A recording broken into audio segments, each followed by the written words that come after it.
আপনারা জানেন যে একটা শান্তিপূর্ণ নির্বাচনের মধ্য দিয়ে জাতীয় সংসদ নির্বাচন অনুষ্ঠিত হয়েছে। এই নির্বাচনে যারা জাতীয় সংসদ সদস্য হয়েছেন বাংলাদেশ জাতীয়তাবাদী দল এবং অন্যান্য জোটের শরিক বৃন্দ, আগামীকাল সকাল 9:30টায় আমরা সেই শপথ গ্রহণ অনুষ্ঠানে যোগ দেব। এবং বরাবরই আপনারা জানেন যে একটা নতুন সরকার যখন দায়িত্ব নেয় বঙ্গভবনে সেই পরবর্তী শপথটা অনুষ্ঠিত হয় নতুন সরকারের। কিন্তু এবার একটু উন্মুক্ত পরিবেশে এবং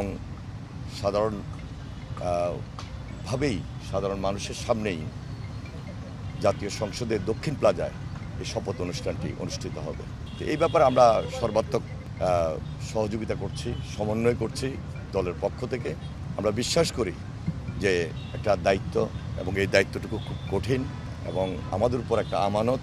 এই আমানত অবস্থান থেকে আগামী দিনে জনাব তারেক রহমানের নেতৃত্বে আমরা নতুন সরকার গঠন করব এবং জনগণের পাশে থেকে এই আমানতটুকু যেন আমরা রক্ষা করতে পারি মহান আল্লাহ তাআলার কাছে শুকরিয়া আদায় করছি এবং সকলের আন্তরিক সহযোগিতা কামনা করছি ইনশাআল্লাহ। জুলাই সনদের ব্যাপারে একটা হা না ভোট হয়েছে এবং সেখানে হা জয়যুক্ত হয়েছে। পরবর্তীতে যে করণীয় এটা পার্লামেন্টে আলোচনার মধ্য দিয়ে নির্ধারিত যে আলোচনাগুলো সমাপ্তকরণ এবং সেটা আমার মনে হয় খুব একটা কঠিন হবে না। গতকালকে আপনারা লক্ষ্য করেছেন আমাদের চেয়ারম্যান জনাব তারেক রহমান ইতিমধ্যে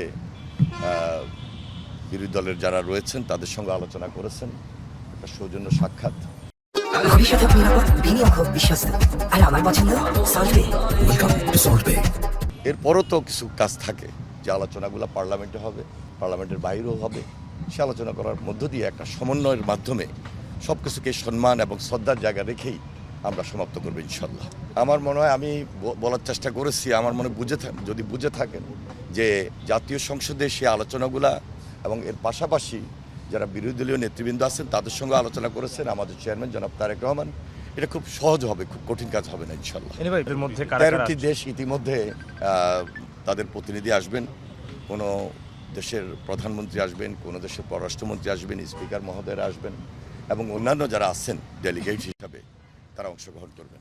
আমরা শহীদ পরিবারদের প্রতি গভীর শ্রদ্ধা নিবেদন করছি, বিশেষ করে বিগত আন্দোলন সংগ্রামে যারা গুম খুন এবং শহীদ হয়েছেন সর্বশেষ জুলাই আন্দোলন পর্যন্ত সকলের প্রতি আমরা গভীর শ্রদ্ধা নিবেদন করছি, তাদের পরিবারের প্রতি সমবেদনা জানাই এবং তাদের পরিবারের পক্ষ থেকে আগামীকালকের এই শপথ অনুষ্ঠানে অনেকেই দাওয়াত পাবেন যারা জুলাই যোদ্ধা হিসাবে পরিবার হিসাবে রয়েছেন, তাদের প্রতি সেই সম্মানটুকু দেওয়া হচ্ছে এবং তারা উপস্থিত থাকবেন আশা করছি ইনশাআল্লাহ।